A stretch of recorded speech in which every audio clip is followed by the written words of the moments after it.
We are at 8:15. It is time to start. And we will begin, as always, with the Pledge of Allegiance. And I'm going to turn it to Mr. Penrose for reasons that will become obvious a little later in the day. Very good, sir. Please place your hand over your heart and repeat after me. I pledge allegiance to the flag of the United States of America and to the republic for which it stands, one nation under God, indivisible, with liberty and justice for all. Thank you. Very nice. Thank you very much. Can I just ask very quickly, that went hot when he called the meeting to order, right? Yes. Oh, okay. Just wanted to make sure that we weren't on the air too early. All right. Where are we, Madam Clerk? If you would give us a roll call, please. Chair Wagner, I'm here. Vice Chair Bucknell, Commissioner Davert, Here. Commissioner Fissler, Here. Commissioner Wong, Commissioner McGregor, I'm here. Commissioner Freshley, Here. Commissioner Moore, Present. Commissioner Penrose, Here. and we have a quorum. Very nice. Welcome all of you. And up next will be an announcement of supplemental communications, if any. We have none. All right, thank you very much. Public comment, Mr. Whittingham, anything for us? I'll pass. Thank you, sir. Anyone online, nothing? None. Thank you very much. All right, the consent calendar, which consists of the commission meeting minutes. Any changes? Second. There's a motion and a second. Seeing no further discussion, any opposition or abstention, the minutes carry unanimously. All right, we are at, there are no public hearings for today, so we are at item 8, our commission discussion and action. Item 8A is the accounting and financial policies update. Let me turn it over to the executive director, Mr. Tapia. Good morning, Chair and Commissioners. I'll have Policy Analyst Amy Diaz give the report. All right. Good morning, Commissioners. So the item brought before you today is a set of proposed changes to the LAFCO accounting and financial policies.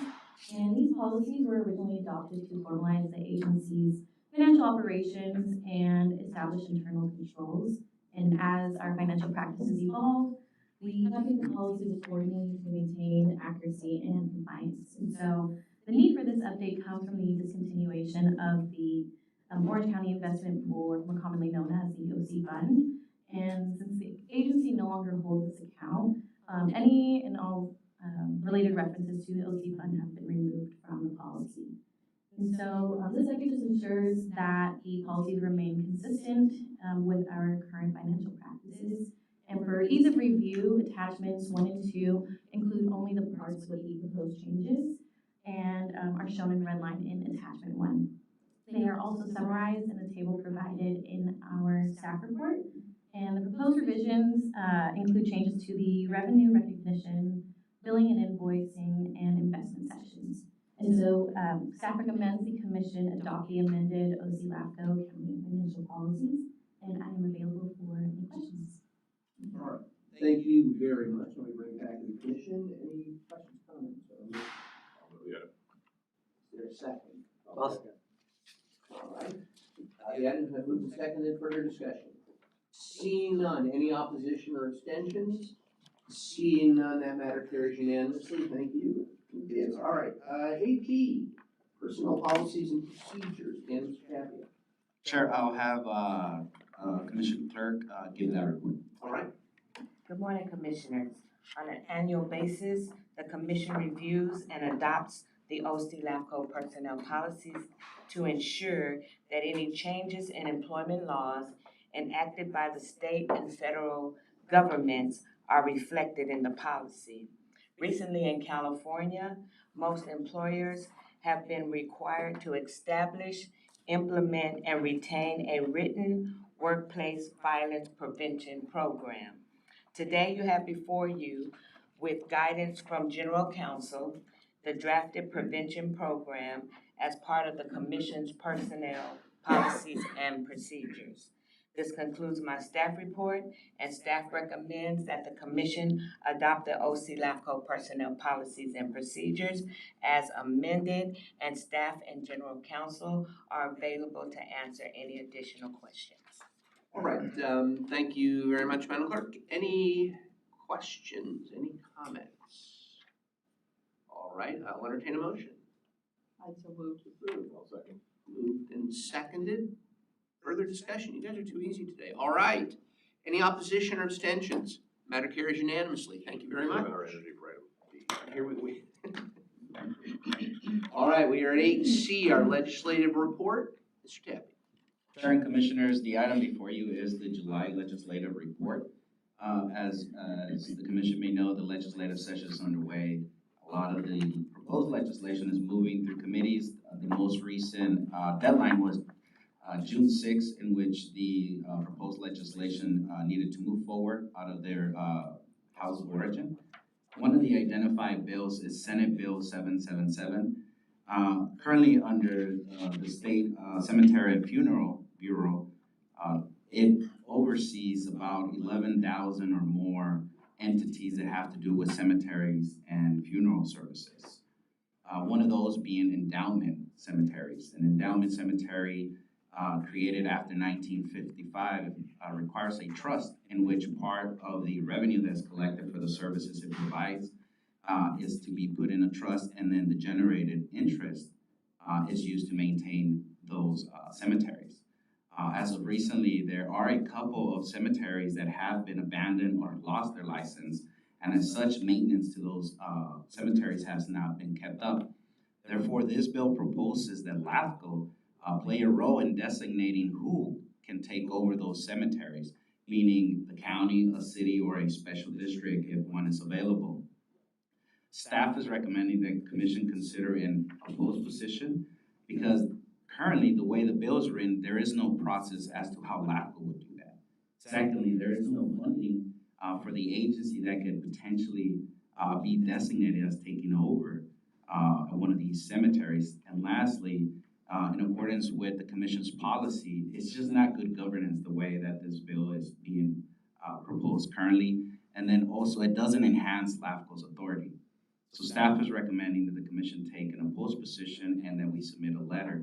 I do want to note for the Commission that the author is recognizing some of the issues and is working on some amendments. Now, however, I will bring that back to the Commission once those amendments are made public or posted in as part of the bill. And that concludes my presentation.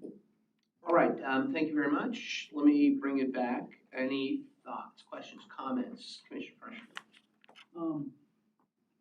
Are we working with the sponsor? Because it seems to me that as a society, we have an obligation to basically fulfill the requirements of what was the state itself had already created, even though it may have been 100 years ago. Where's the real, the responsibility that we have to the citizens and to who was here before? I'm not sure I understand what you're saying. I don't think that, our question is LAFCO working with the sponsor to help make the changes that are necessary to allow this thing to proceed? All right, hey, hang on. You want to take a crack at that? Yes. Go. So there are LAFCOs that are working on it, with the author on making some of those modifications if it does come through the LAFCO process. However, one point that I do want to clarify is that these are private cemeteries. So these are owned by a private ownership. They're not part of of a public agency, or they're not kept by the state. It's just a private owner that created a cemetery, and some of these cemeteries that ownership has walked away and essentially just left it to the Bureau to kind of oversee those cemeteries, but it's not a public, it's not run by a public agency. All right, answer your question? Well, the answer is that, yeah. All right, thank you. I got Commissioner Dabbert and then Commissioner Moore. So thank you, Mr. Chairman. This is not a LAFCO issue. There's nothing in the code that puts this upon us. We have a state agency that regulates cemeteries. They are perfectly capable of handling this responsibility. Whoever thought this was a LAFCO issue probably needs to rethink that. I don't think there's any amendment to this bill unless they completely remove LAFCO from it that makes it any better. This is not LAFCO's purpose. There's not really a good role for LAFCO, and we should not be doling out private assets to anybody.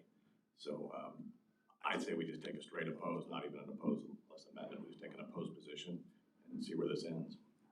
Commissioner Moore? I strongly agree because I don't see why, how could you amend something that never should have been created in the first place? It really, to me, is obviously a totally different situation, and it does belong with a cemetery and funeral bureau. It doesn't belong, who have knowledge instead of a group that has no knowledge and background. So I thoroughly agree with your statement. The recommendation is an opposed position, not an opposed unless amended. That is correct. So we're clear, okay. Which I think is the right one, personally. Go ahead, Commissioner, did I hear something? Commissioner Gabbard.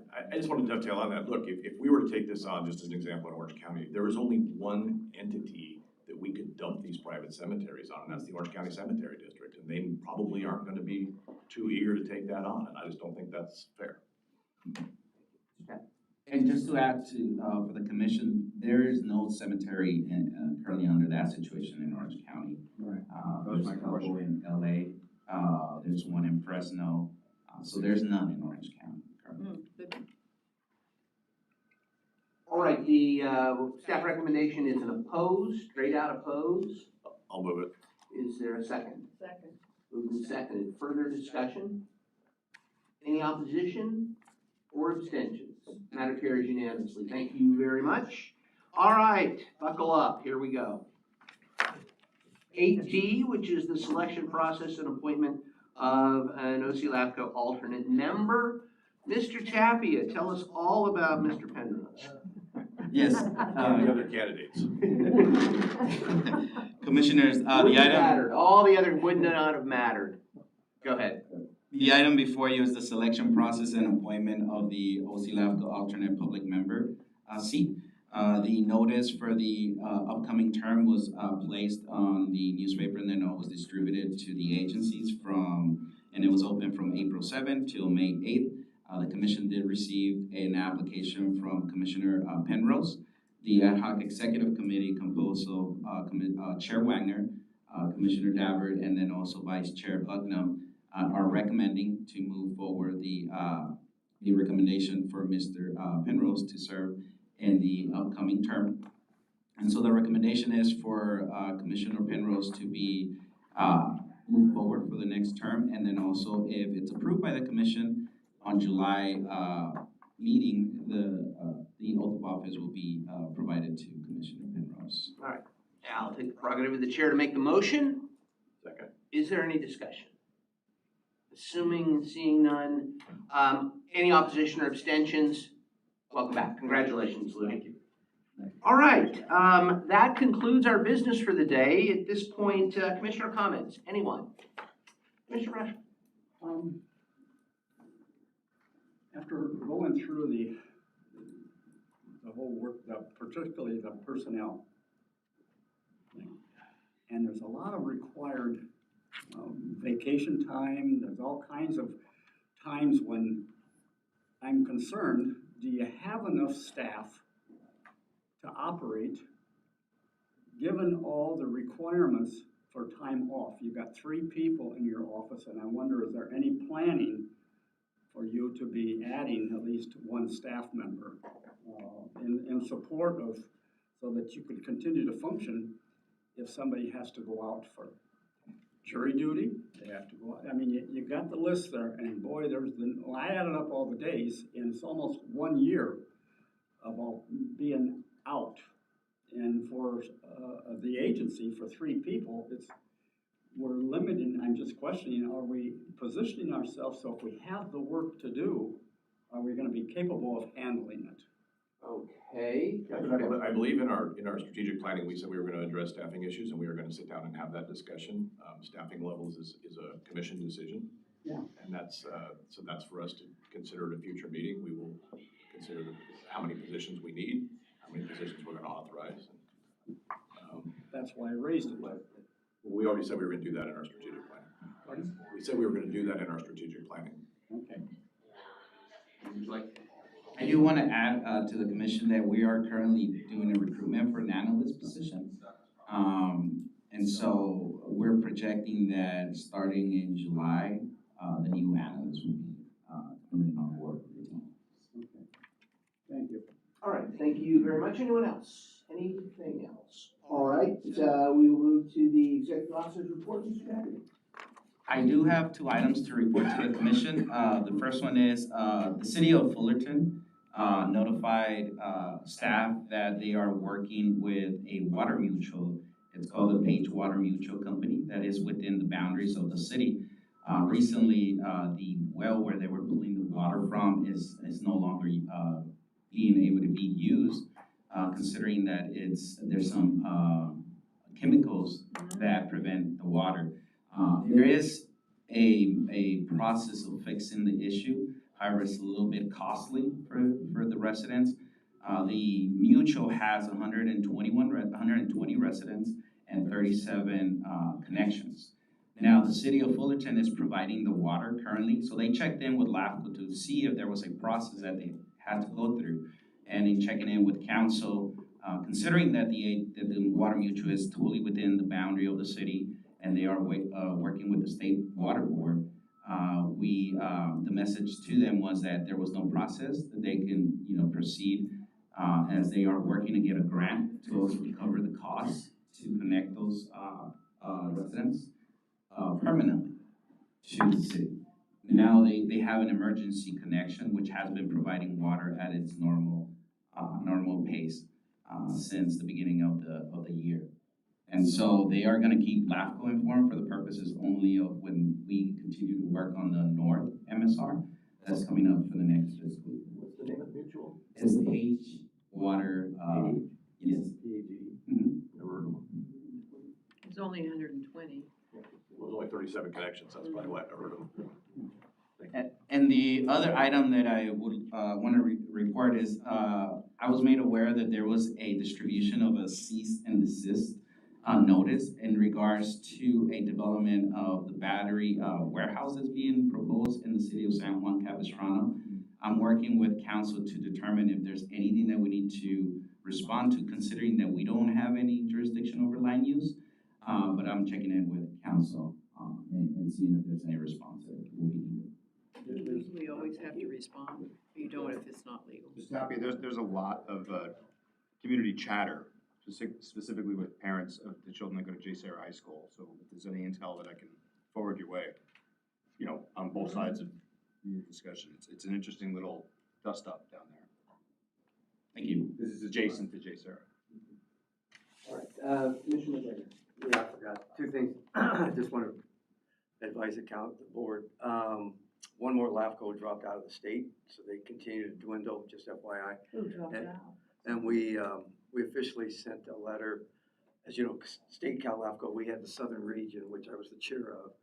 So I sent a letter to the group saying that, given that we're out of Cal LAFCO starting this month, that I will no longer serve in the capacity of chair or serve on the committee, the Southern Regions, thereby disbanding the Southern Committee, unless Riverside LAFCO, which is still a member of, so choose to operate as one entity, operating as the only Southern Region. But I just want to let the board, that a letter went out on that behalf. Who was the one that dropped out? It was El Dorado, Oh, LAFCO, that's and then north. also Napa. that's good. All right, some Northern California cities are getting the message. Are picking up on the theme here. Okay, all right, thank you. Anything else? That's- All right, informational items or announcements? Anything, Madam Clerk? All right, thank you very much. We have no need for a closed session, correct? All right, that brings us to the adjournment. The next regular commission meeting will be held on Wednesday, July 9, excuse me, 2025, 8:15 a.m. right here, and we will administer the oath to Mr. Penrose amongst other duties. All right, thank you all, appreciate it.